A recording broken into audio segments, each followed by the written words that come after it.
No, sir. Okay. All in favor or opposed?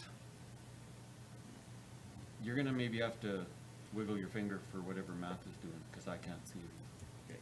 As long, it would have been unanimous even if he'd have voted no. Wouldn't have been It unanimous. wouldn't have been unanimous. There, you're right. All right. Next item up, accounts payable for information. I'll move that. James, any questions or concerns? I do have a question. Go ahead, Matt. EFT 4616, auto flush toilet battery, $1,289. Someone explain that one to me a little bit more? Jason? Yes, so any of the toilets that we have in any of the facilities that have the auto flush, when you stand up, they flush, they're battery operated, and those batteries are very expensive. Is that just for one battery? And I believe that was 2. Oh, expensive. Okay. Yeah. I just had- But those batteries do more than one toilet, right? I Or didn't, is it just integral I to those believe it's toilets? for each toilet. I think it's Oh. for each flush valve. Wow, okay, cool. I used to have those. That was a long time ago. Okay. Any other questions? Yeah, I did. Okay, James? EFT 4640, Rosano Transport Freight Charges. Are we shipping stuff now, or? Mike, can you pull that up for me?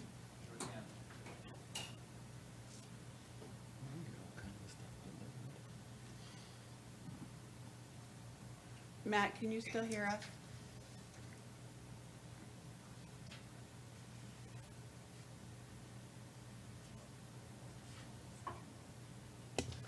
So that freight charge would be for the shipping of the water treatment plant chemical. We get quite a bit of it at one go. Yep.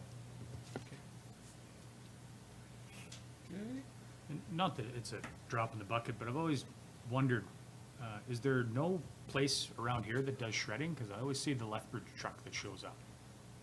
Shannon, Mike? I know we don't spend a ton on it, but I believe the last time it was quoted out, they were the cheapest. really, Yep.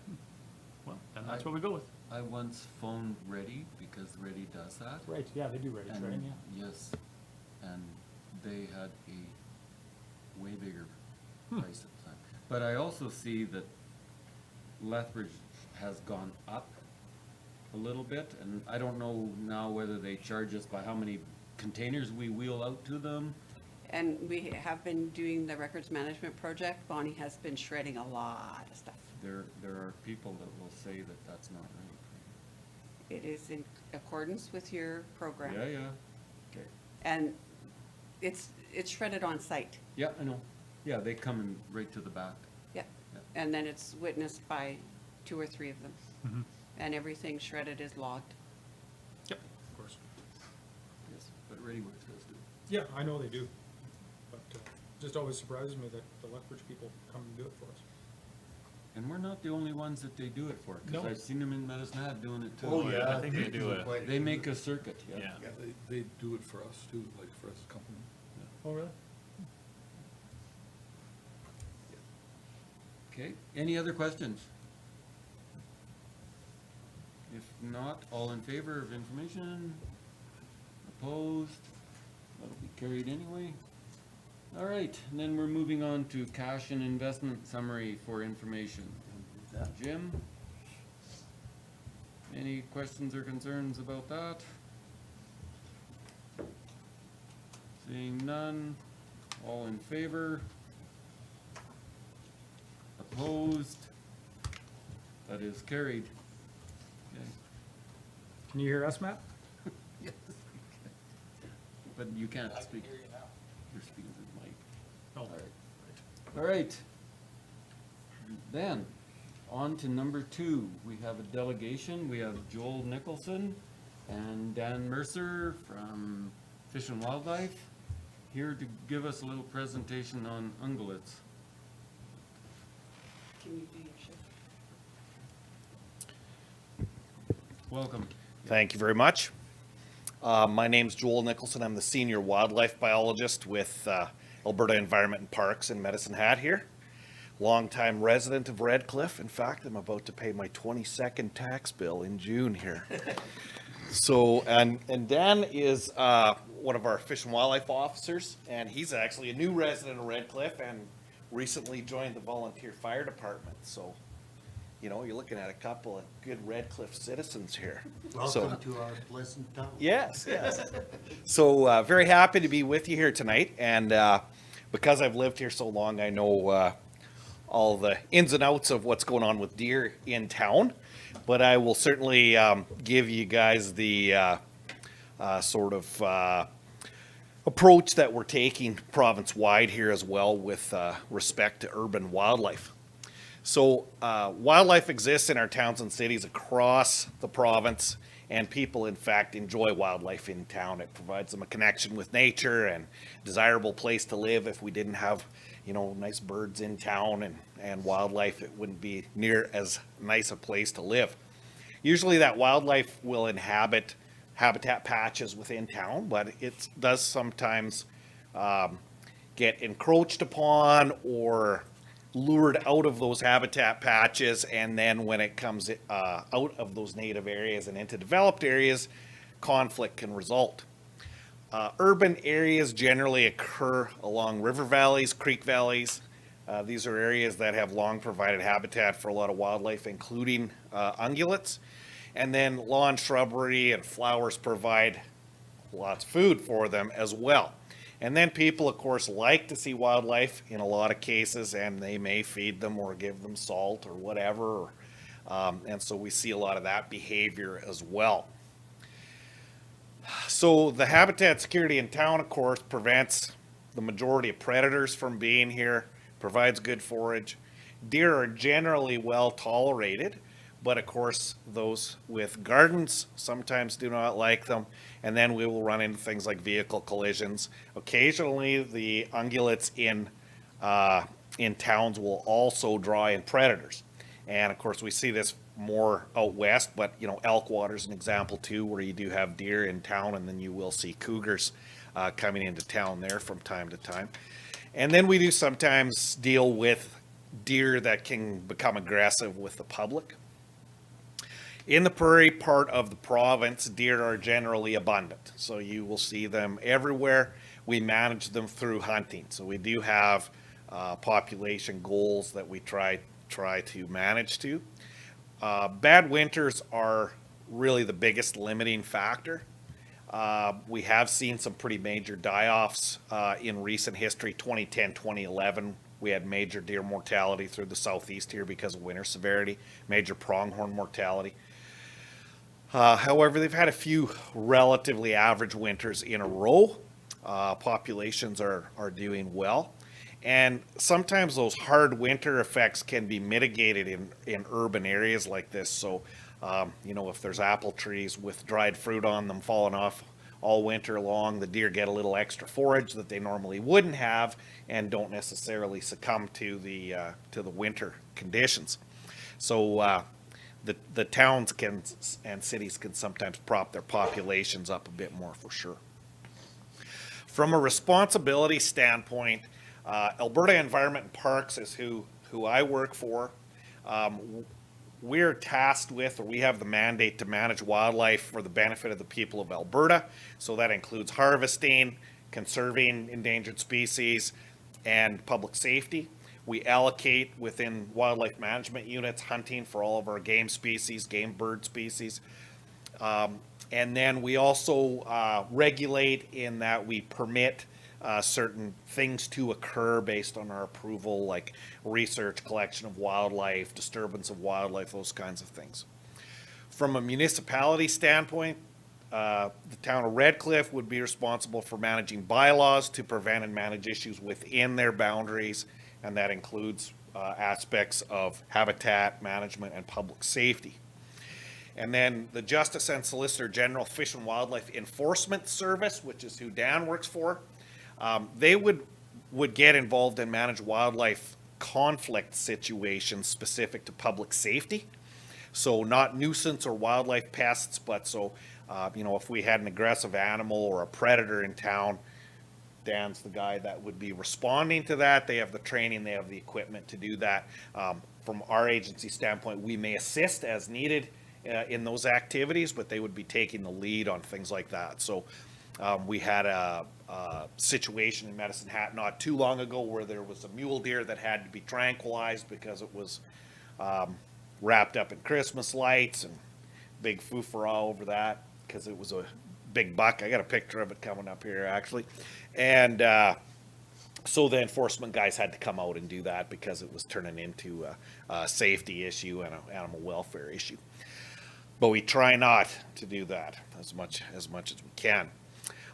We have had some recent changes with our department that Fish and Wildlife and AEP, you know, where we used to be in the same agency, we've been separated apart. So we, you know, as part of the divorce, we are taking the lead on urban wildlife management to work directly with that and then involving them on an as-needed basis. So I would be the primary contact for these issues. So as I said, our mandate is to manage wildlife for the benefit of people. Redcliff lies within Wildlife Management Unit 124 and near the border or along the border of Wildlife Management Unit 148. So within WMU 124, our current estimate is 1,305 mule deer, which is 0.89 deer per square kilometer. So it's not a low deer density, not a high deer density on the scale. Now, of course, those deer are not evenly distributed throughout the WMU, so that's just based on the entire area. The goal for the WMU is 1,155. Those goals are long-standing goals that we've been managing to, and if we do inventory and the goal is high, we try to reduce the population. If the goal is low, then we take our foot off the gas a little bit and don't allocate so many tags. This WMU is actually a priority for aerial survey to get an updated population estimate. So if we get proper winter weather conditions and funding this winter, I'll be flying this WMU and getting a up-to-date population estimate for the area. Our management has largely been focused on increasing the harvest of female deer to reduce numbers and curb population growth. So in 2022, we had proposed 175 antlerless tags and 96 antlered tags within WMU 124. In 148, the neighboring WMU, there'll be obviously additional tags there as well. So we do have a significant harvest that is occurring in the area. So the town of Redcliff, responsibility for safety and management of the town's public spaces, parks, and facilities. These would include bylaws or rules around safety and discharge of weapons in and around town, town planning, things like fencing specifications, which can have an impact to management of ungulates, bylaws to deter wildlife. So, for example, Canmore has a bylaw that restricts the use of bird feeders during bear season. They have to deal with deer, elk, bear, and cougars. And when someone has a grizzly bear in their backyard, they tend to get pretty excited about that. So they've had major initiatives going in Canmore, removing fruit trees, in fact, and replacing them with non-fruiting varieties to reduce bear attractants, those types of things. So the urban wildlife thing is happening throughout Alberta in different ways. And then maintenance and management of the parks. The example of fruit trees was there. They can be a major attractant for deer as well. We've got some other situations in Medicine Hat where we've got deer issues, but of course they filled the entire green area in a development with fruit trees. And so fruit falling on the ground, deer are there to come and eat it up, and that causes some conflict. One other thing to mention, a few years ago, the town of Pincher Creek actually explored the use of hazing to deter deer. Permits required for that. They were working with our department. They did have some issues over there as well, and tried to do some deer hazing. Not sure how successful that was. So what is the issue? What's the problem that needs solving? Property damage, typically vehicle collisions. Haven't seen a lot of that in town. I'm sure it's happened, but tends to be in areas with higher speeds. Increased risk of predators, that can be an issue. And then occasionally ungulates will become aggressive by protecting space. You can see deer feeding on fruit trees. And again, there's our buck from Medicine Hat with the Christmas lights on them. And we've had to respond to situations like this with Christmas lights and tomato cages and clotheslines and all kinds of things with deer in Medicine Hat as well.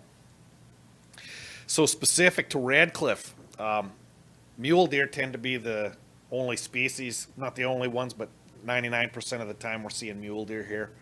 I see a few more whitetails in Medicine Hat in urban areas. Has the population increased in town? We don't count the deer in town. Some people say yes. There's been a lot of deer here for a long time. They're certainly in the developed areas. Aggressive deer. You know, I haven't had any reports of real aggressive deer specifically to us, but I did have some complaints with deer not moving out of the way when kids were going to school. In fact, my own kids too. And, you know, and that had to do with someone feeding deer on their property and having these animals habituated. Certainly I've had phone calls at work about the nuisance and property damage from deer.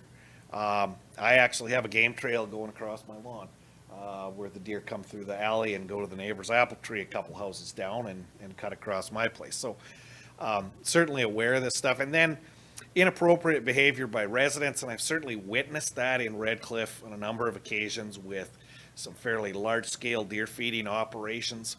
I actually came by the swimming pool one evening and there was a lady trying to get her dog into a herd of deer so she could take pictures of it to post on Facebook. And the doe was about to attack the dog, and I drove my truck over there and got out and intervened and told her, do not do this, told her who I was. So we do have people that are unaware of the potential for deer to be aggressive in that situation. We did have a dog get attacked in Medicine Hat, a little dog, and it was actually killed by a doe right when there was a fawn on the ground. And we did have an incident like that in Pincher Creek as well. In those cases, you know, the deer were not necessarily behaving abnormally because it was a female protecting the fawn.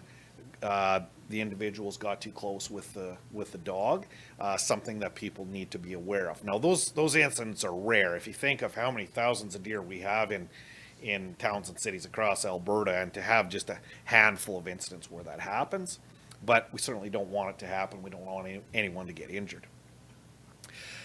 Here's an example from Okotoks as well. They've been dealing with that, and they have their deer trained to use the crosswalks too, so that will I've seen them do it in Redcliff Yeah. too. Crossings safer than some kids. I drive First Street to go to work every day, and I've on a number of occasions, and first time I saw it, I didn't believe it, but a deer stop on the road, look both ways, let a car go by, and then walk across. So they are, and I said, that deer grew up in town. Eh? So we do need to identify appropriate issues to find appropriate solutions. So this was an example that was given to me of the gnomes in South Park having a scheme to steal underpants and make a profit, but they didn't know what they were going to do in between. So they didn't have the proper ideas to get a well planned out, ideal solution to their problem. So identify the problem, define potential solutions, explore those solutions, take action on those, and then look back and evaluate, did you have success with your initiative? So what are the options for Redcliff? Well, or urban areas in general. Just overall tolerance, and then use some education to improve understanding. Easy to implement, but it may not solve the issues. Reduce habituation is what we really want to accomplish. You can do that by education, but bylaws can also reduce the feeding of deer and make it less beneficial and attractive for the deer to stay. We have the same issues in Medicine Hat. We have been dealing with an individual there that's feeding deer and skunks and foxes and all kinds of things on his property, attracting all this wildlife, fighting with his neighbors, threatening each other, police being called, all this stuff because he's not really doing anything that, he's not doing anything against the laws or bylaws because they don't exist. And so Medicine Hat is going down the same path here as well with what can we do about these wildlife conflict situations with urban deer and feeding of wildlife and all this kind of stuff. I had provided some information earlier with the city of Edmonton. They're also doing this because of some wildlife feeding issues in parks and stuff there. Habitat management is another thing that can be undertaken.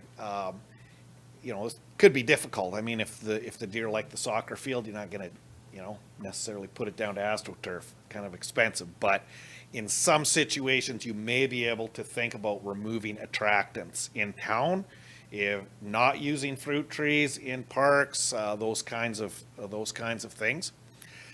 Hazing can be an option if it's done properly and approved, but that needs to be kept up. And it can commercially be pretty expensive. To get a consultant to go haze wildlife is not cheap. Nobody's cheap anymore, right? What is hazing?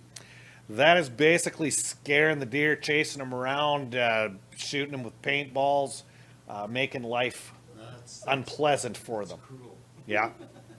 Well, it depends how much you like Humans deer. pay to be shot by people. Yeah, exactly. Exclusion is another situation. So in some cases, that has been pursued. So fencing around schoolyard in Canmore for elk as an example, because, you know, go out to play soccer and there's 40 cow elk standing on the soccer field. Those situations, it might be the best long-term solution just to fence it properly so the wildlife is excluded. We do that with landowners who have deer problems in their haystacks. There is a fund that they can tap into and we supply wire and they have to put the fence up and then they don't have deer depredation problems in their haystacks, right? So it does work, but it is pricey and likely not something that you can do everywhere. You're not going to put a big fence around town a mile outside and keep all the deer out. Dome might work. A dome might work, yeah. But they're already in. Yeah, I don't want to fence them in either. We'll make a crosswalk out for them. So removal of deer can be politically sensitive. It fixes the issues immediately, but the problem will return because deer have fawns every spring. And so, and being as where Redcliff is situated along the river valley, there's always going to be deer here. So better bet is to try to not allow them to become habituated and extremely tame in town. Reduction, same type of things. There has been ideas of, you know, capturing deer and sterilizing them and letting them go, but it is extremely expensive and not real feasible, and so not a long-term solution. We have had some places that have gone the direction of hunting to remove deer, allowed hunting in some of the, you know, more unoccupied areas of municipalities, sometimes in parks, different places. It's been done in the U.S. as well, and, you know, they had protesters trying to block the hunters from going in the park. But, you know, it does tend to be successful if there's opportunity for people to harvest deer. There's enough people out there that will, and that is something that can reduce issues in the near term, but again, deer will return. They're part of the landscape here. But again, the intervention needs to come before the deer are habituated. If we can prevent habituated wildlife, that will have far more issues prevented from arising, and we won't have those public safety events. So some examples of a strategy: educate the public to build awareness, tolerance, and prevention, remove attractants, direct attractants like a feeding of wildlife bylaw, and then indirect things like fruit trees. Exclude wildlife where needed with fencing. If you have specific areas you want deer out of, may be able to haze them out of there. And then, of course, if there is a public safety response, then we would call Dan. And honestly, if we have a deer that contacts a human in any way, that animal's going to be removed. That's the decision that I've already made, and we've already discussed that, and we're clear on that. So if there ever was a safety incident, that's what our department response is going to be. Okotoks has built themselves a strategy as well. One size does not fit all. Each town's a little bit different. As I said, like Canmore being on the edge of the mountains, they've got all kinds of things. They need to worry about grizzly bears, and attracting them. So this would be something that, look at the various options and choose that, and also depending how much resources you want to put at it and other decisions like that. So an example of issues, the decision tree here is ungulates being a nuisance, feeding on gardens, fencing, no feeding bylaw, deer hazing. Creating public safety issues, may close areas temporarily, educate the public, may remove the deer, as I said. Road concerns, things like speed limits, fencing, and attracted management of salt. Those have been other things that have been implemented. And then the size of the population overall, the feeding bylaw will contribute to that as well, because if the deer aren't getting fed all winter long, there may be less deer here, or they may actually die of natural causes in a tough winter. And then potentially fencing some areas and reduction with hunting season. And certainly, as I said, if I'm able to get an inventory done and we find the population has gone up in this WMU, then we will take action and provide more hunting opportunity to reduce the population back down more towards our goal. But the very first thing that needs to happen is communication, education, and awareness of town residents. As I said, I've seen some behavior that was pretty questionable, and so an educational program would likely be a good first step. I had communications with Barry, and I think it was Darren maybe, a year or so ago, and his idea was, let's kill all the deer in town. And I said, oh, you're trying to go from 0 to 100 in one step. I said, we need to go a number of other steps in between that to deal with the problem. And if we need to, at the end of the day, remove deer, then that may be an option. But we need to do our homework and have those steps in between. And then the other thing is, once something is implemented, we need to keep doing that and be prepared to be in it for the long haul, because I said, deer problem's not going to go away. It can be managed, but it's not going to be a simple, quick fix situation. You're going to have to keep at it and have policies in place and resourcing needed to deal with the problem. So. And there's my contact information, so if anyone has any other questions or wants to contact me, feel free to do so. That's my cell phone on there. And Dan as well. Any other comments or any questions for myself? Any questions for Dan? I have one. So, forgive me if it was mentioned earlier, I don't think it was, but is there any bylaws that have worked in other towns with our similar situations? I noticed you talked about removing fruit trees and maybe a bylaw against feeders. Anything else other than that? I mean, we certainly have talked about this. Yeah, recently. there are actually bylaws being implemented to prevent feeding of wildlife, period. Mhm. Now, there can be exemptions in those bylaws for bird feeders, Yep. but the bird feeders also have to have, they have to be off the ground so the deer can't access them, as an example. Yeah. So, I mean, I quit feeding birds in my front yard because the deer just came and ate all the bird food, so I quit feeding them. So you do have to deal with that situation. Little bit different situation in Elkwater. Because it's a provincial park, they were actually able to use the Provincial Parks Act, but as part of the Cougar Smart program, they actually stopped allowing bird feeding even in Elkwater. because the bird feeders were attracting deer, the deer were attracting cougars. And so in that situation, they've quit the bird feeding, and that has helped. You know, everyone says, oh, the cougars ate all the deer, but I mean, the deer aren't hanging around like they were because all that free food, and, you know, we had problems down there with people feeding them bags of carrots and that kind of stuff as well. So, I'd have to, I didn't review all the information I had sent earlier. Edmonton had a situation where that someone was leaving meat out for predators as well in some of the parks, and that has resulted in them drafting a wildlife feeding bylaw for the city. So it's certainly not an isolated issue. Now,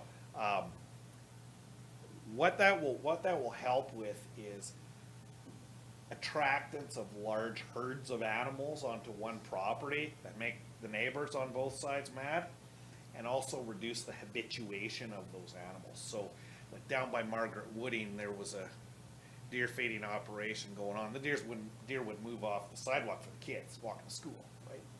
And so, I mean, I just told my daughter, we'll walk on the other side of the road, but you know, that's not ideal. But a deer feeding bylaw would prevent a situation like that where there's 8 or 10 deer on one property, and they're, you know, getting very habituated to people, right? So. And you mentioned the deer attacking dogs. There's that fairly famous viral video, I believe in Cranbrook on YouTube, where the dogs Yes. beat the crap Yep. out of that, or sorry, where the deer beat the crap out of Yep, that dog. I've seen that one. Collie, I think. Yep, border collie, yep. Pretty gross video. Yeah, and again, habituated deer in town, and that's what you end up with, in those situations. I can't remember if it was Cranbrook or Kimberley. They actually did do some deer removal out of town because they had a extremely high deer density there. But I actually did go there one weekend. Took the little train on the mine tour, and as we were pulling out, a doe had just dropped her fawn right beside the road, and everyone was oohing and eyeing, and it was the best part of the trip, seeing that, you know. So people do love to see wildlife. I mean, I even enjoyed that, and I've seen 1 million deer in my life. Yeah. So it's kind of trying to have that balance there with people not getting too silly and trying to feed the deer out of their hands and do that kind of stuff. So. Well, like, I think the reason, I do believe, maybe I'm getting older and crankier, but I think the numbers have gone up considerably in Redcliff in the last 5 years. Yeah. Like, I've lived in my house now 27 years. I don't like fences, I hate fences. And I've had trees since the 3rd year I've lived there. But it is now to the point where, like, they're not even fussy. Yes, I have 2 apple trees, so in the fall, they will eat as high as they can, but they've got to the point now where there is no more branches down where they can reach anymore.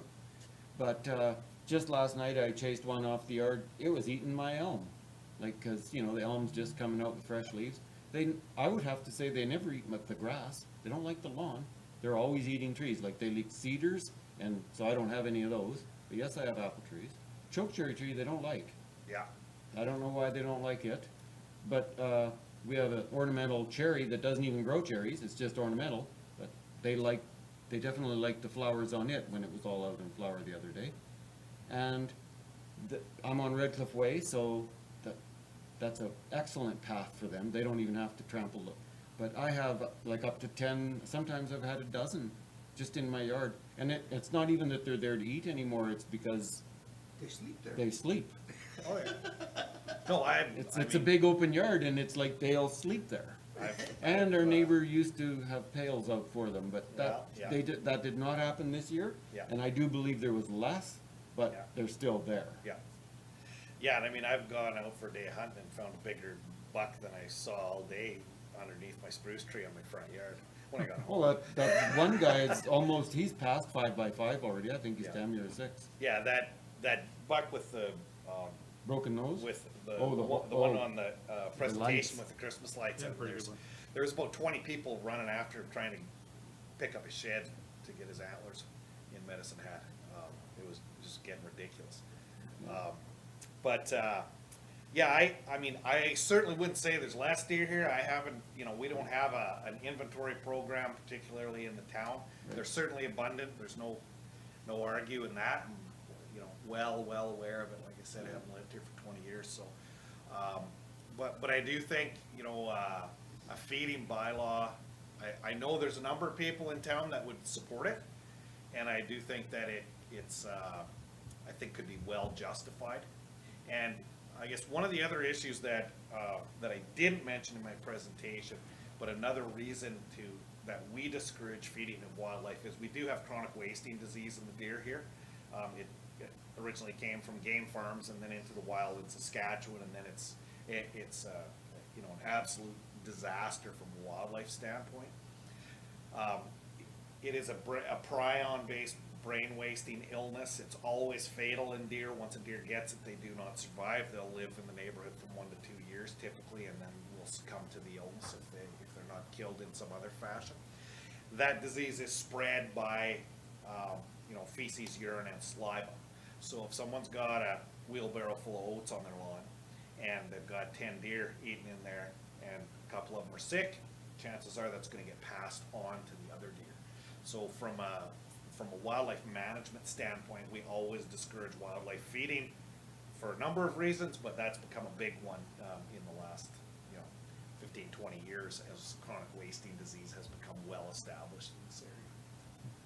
What kind of trees did we remove from Broadway again? Were those not choke cherries? Those were choke cherries. Yeah, like, But they those- used to come like- and eat the choke cherries late at night all the time. Now I don't see them anymore, of course. But they weren't eating them because there was always the mess on the Yeah, sidewalk. that's right too. Yeah. What were Even- they doing on Broadway then? Probably walking Well- across the road. Thank you, Dwight. That's probably more cherries than they could eat, as I recall.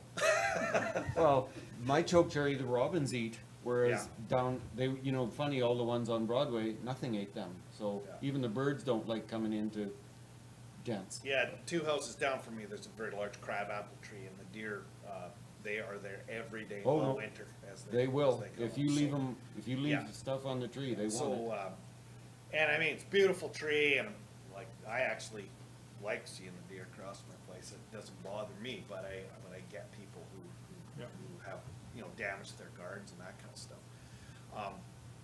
I guess the other option for some people, you don't like fences, but I've got a 5-foot fence around my yard, and I've never had a deer in my backyard as well. So in some cases, people may need to be encouraged to build fences when we have people that are complaining about deer in their garden all the time and there's no fence on the back alley.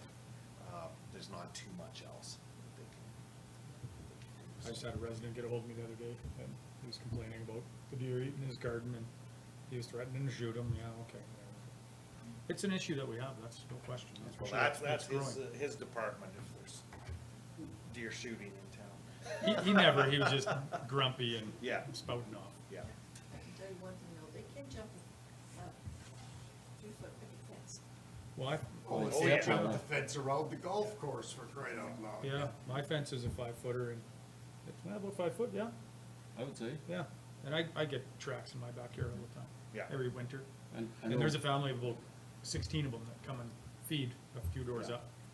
Yeah, and then, My dog barks at him, and then mama comes over and stalks my dog, and I get out, ah! I'm not that scary though. yeah. They're used to me now. The only other issue we've had also with fences is like wrought iron fences, like the one that's around the cemetery.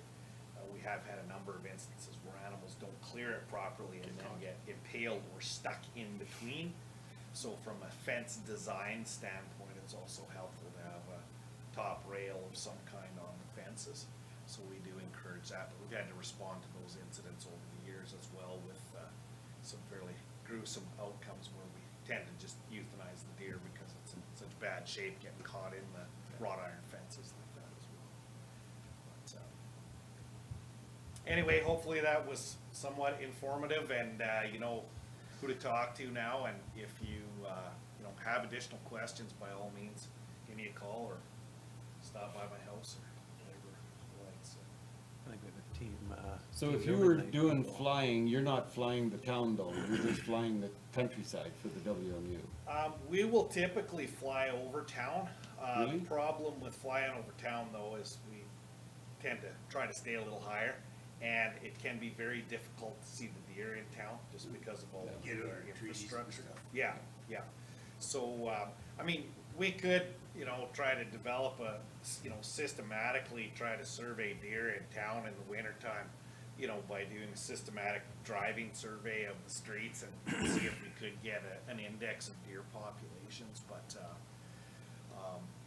you know, with the area right around town, and unless there's good access for hunting, there is certainly a bit of a buffer there from a management standpoint from numbers, right?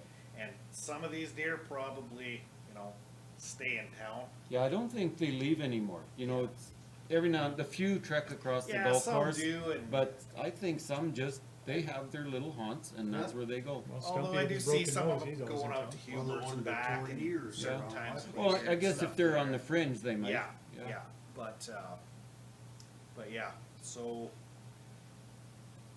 But I- anyway, yeah. if there's specific, you know, specific issues, we can try to deal with them, but otherwise from an overall standpoint, reducing that habituation, getting people to quit feeding them and educating people. And we can help with the education piece as well. We've got communications folks, so we've got standard messaging that we can provide the town regarding deer feeding, that kind of stuff, and then, you know, you can build that into whatever kind of a product you wanna put out to residents or use social media or other things like that. And if we have a bylaw, it's just up to our bylaw officer to do the enforcement, Correct. right? There's Yeah. there's no other avenue. No. Okay. Yeah, so that'd be up to Barry to enforce that. Okay, does anybody else have any questions? For information. Okay, Chris moves for information.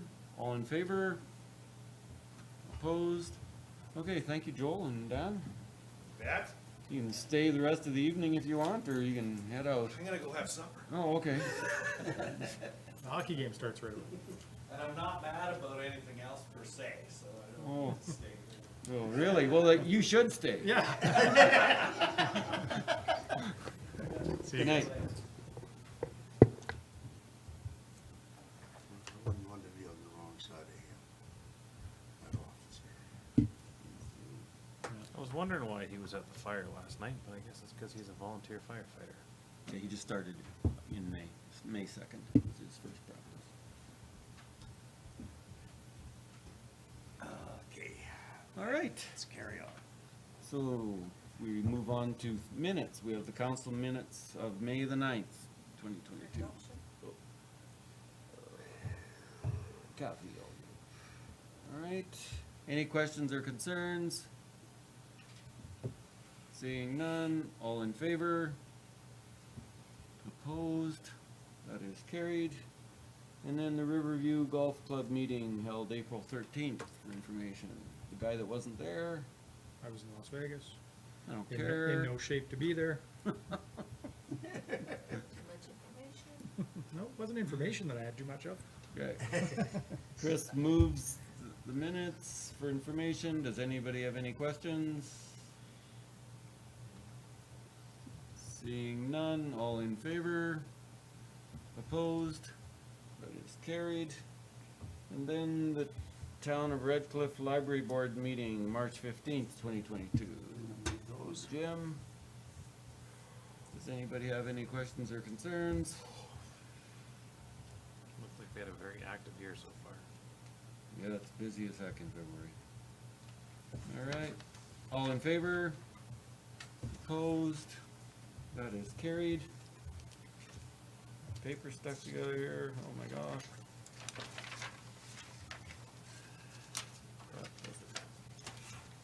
All right, oh yeah, no wonder they were stuck together. Moving on to number 4, bylaws. I'll move first reading. James moves first reading of the tax bylaw. Any questions or concerns? Seeing none, all in favor? Opposed? That is carried. Some, For a second. Larry moves for second. Any questions or concerns? All in favor? Opposed? Would somebody like to present for third? I'll present for third. Kathy, must be unanimous to proceed. I'm not gonna ask questions. All in favor? Opposed? That is unanimous. And somebody for third. I'll move, sir. James. James raised the tax at 6%. I told you guys you could blame the first tax Oh my hike on gosh. me. I can't even comment Hey. because that would be breaking a rule. Hey, I said you could raise it even more than that and blame it on me. Okay, let's go Okay with seven. No! Okay. All in favor? Opposed? That is carried. When do these tax notices go out? Tomorrow. Tomorrow? So, okay, so next week I can't go for coffee, right? I would stay at home.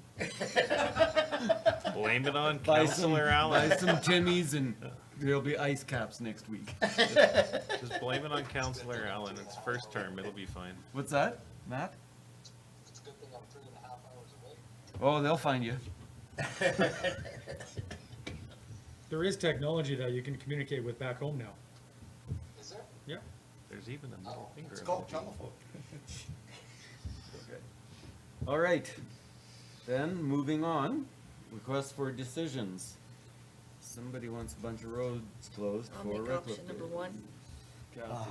Yeah, I don't know why we do this.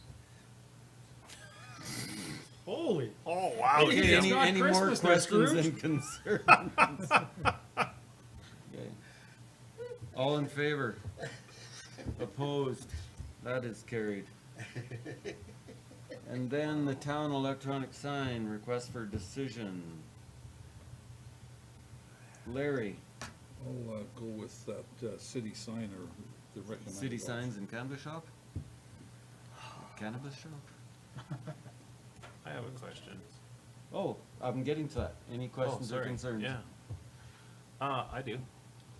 I'm just wondering if the project had a budget of $100,000 and we haven't bought a sign yet, but we've already spent $34,000, give or take.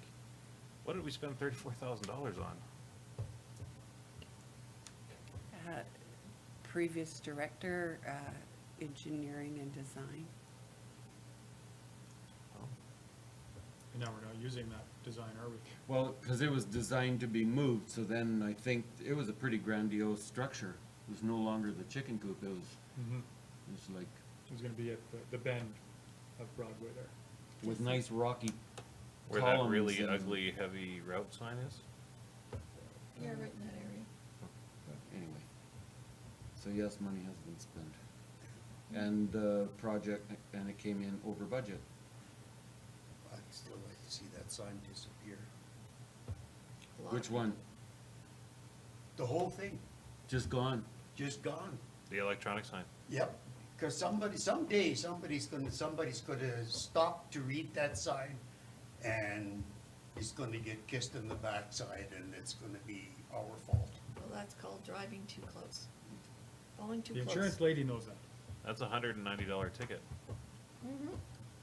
Oh. And 4 demerits. And here I thought you guys would ask hard questions, but anyway. Oh, Well, so how much does a pylon cost? So I'm not sold on that quote as of yet.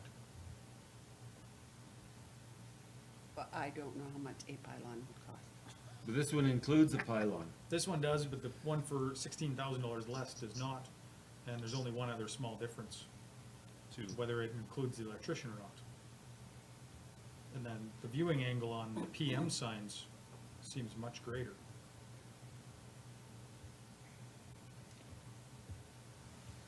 I think that's just interjecting a That's bunch of 2,000 confusion. nits dimmer.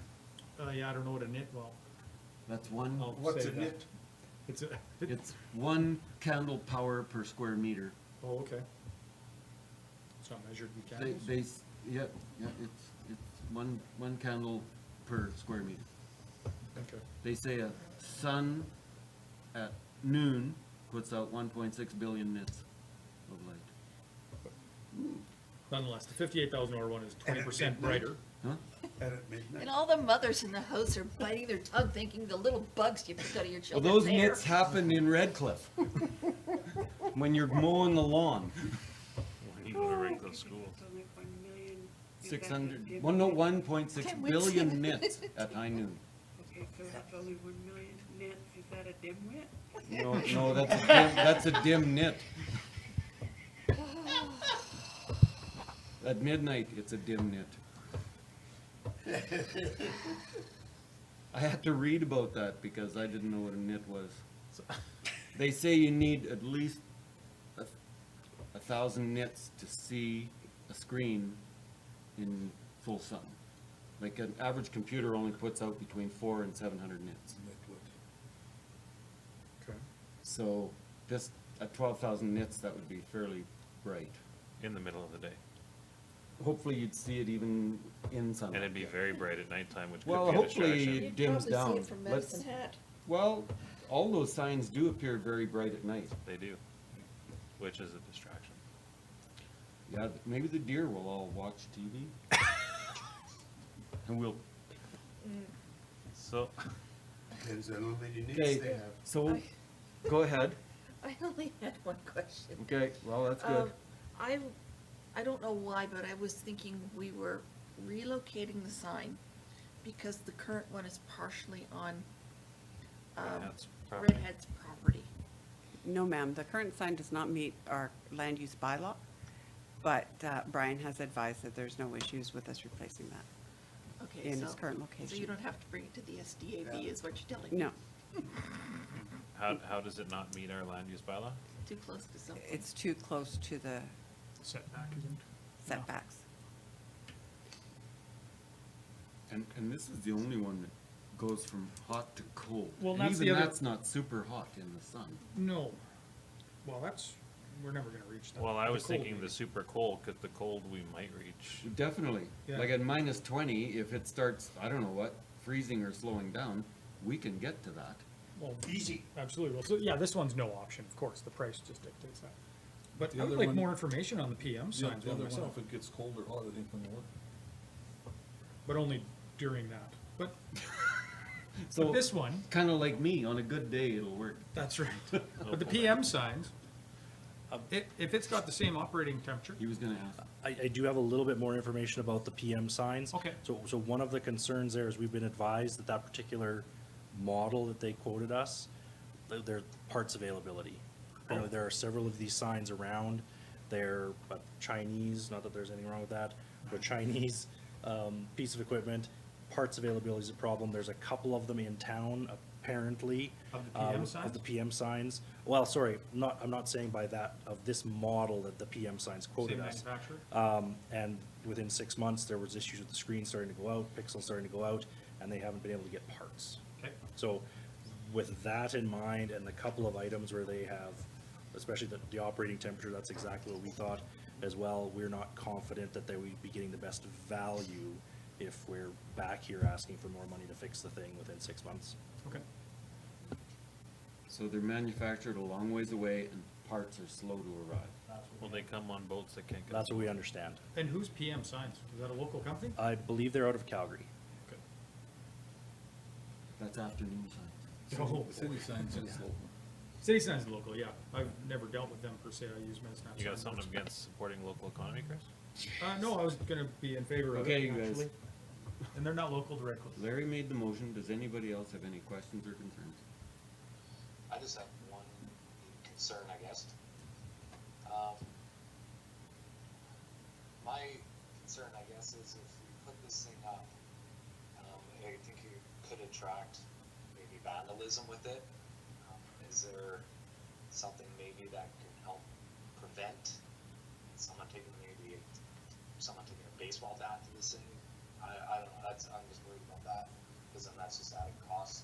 They could take a baseball bat to it now, if they really wanted to, and there Yeah, used to we've be a act- sign that the town would put up, and Mark Schaefer would always making inappropriate messages on there, but he doesn't live here anymore. Well, it is in a well-lit area. There's always people in that area, so it's less likely to be vandalized than if it was down by the golf course. I agree. I'm not worried about Yeah, and I don't think the sign we have that I know of has been vandalized. I have not seen it vandalized in my years, my It's two of been them. made fun of, but I don't remember. Well, it's definitely been made fun of, because, I mean, Yeah. I grew up with light bright, right? It was, I was alive when it was invented. That's just my concern. But Oh, no, Chris is looking that up. Fact checking you, Dwight. What? He doesn't I know bet what a you I light was bright 8 years was. old or so when light bright was invented. it. Ooh, smokes. Okay, all right, let's carry on then. Were you alive when Light Bright was invented? No. Well, no, but he's way younger than I am. All right? Wait. Any other questions or concerns? All in favor? Opposed? Grumpy. Carried. All right, moving on to correspondence. We have the town of Mundare. Another police force. It's received for information. Kathy. I would say, one comment that I didn't make is, I hope our sign is, better looking than that diagram. That mock-up? Yeah. Yeah, It probably won't be. because otherwise light bright Oh, would yeah. be better. And what students goes back on August 16th? That's pretty In good. the States they do. No, we don't want to copy that. Okay, any questions or concerns? All in favor? Opposed? That is carried. And Town of Coaldale. For information, Jim? Any questions or concerns? I don't know if our letter got written. That's what I was just gonna ask. Oh, okay, I guess it's written. I haven't read it. I don't know what I wrote yet. Okay. All in favor? Opposed? That is carried. I think we're giving our town manager a migraine. And then, moving on to other, we have the budget report for information. I'll move for information. James? Any questions or concerns? Seeing none. All in favor? What? Okay. Opposed? Gets carried. All right. And then the Riverview Golf Club loan repayment recognition for information. Chris?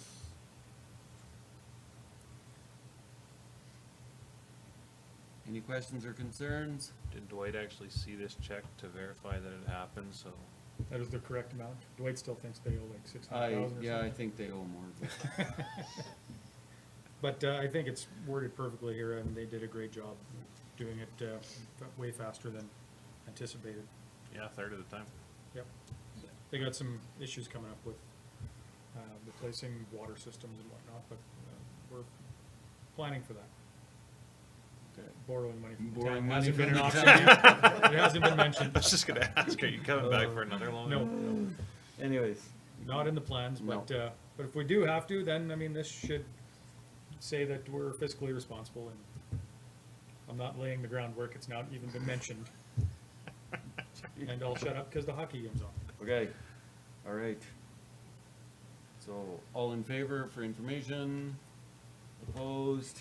That is carried. And project updates for information. Larry? Oh, okay, I'm gonna give it to Matt, because that's his first one. Okay, any questions or concerns on any of the projects? Yeah, I've got one. Okay, James, go ahead. So for the water treatment plant demolition, is that project just kind of permanently on hold? Because I know we talked about not going forward because it was being used as like a storage. We have kind of put that whole project on hold till fall, when we get some of our other construction stuff. We are looking at other options that that building could be used for. Because they won't let me drive the cat to demolish it. Larry? With the recycling drop-off, once we get our composter operating, there will be a drop-off for compostables. In that recycling Yeah. field? Oh, good. Is there room for that? Did I Is hear that- that right, that there will be one? Well, that's what Larry's saying. That's not what Phyllis's face is Good with saying. that. Phyllis looks like a deer in the headlights. Yeah. Who fed her? Somebody fed her and attracted her here. That is not my understanding, but if that's the will of council, we absolutely can do that. Yeah, I'm pretty Then sure will that's what Larry. we were hoping for anyway. Okay, so let's put it on hopeful then. No, let's put it on that it's gonna go, Oh, well then we'll have to vote on that. okay? And then we'll need information. We'll need a motion. We'll need a motion. Maybe If we we'll, need a motion, I'll make that motion. Well, just a minute, we're in project Yeah, we're in updates. pro- Yeah, yeah, yeah. So, sir, while you're in project updates, maybe take that information and come bring something back to you next meeting? Okay.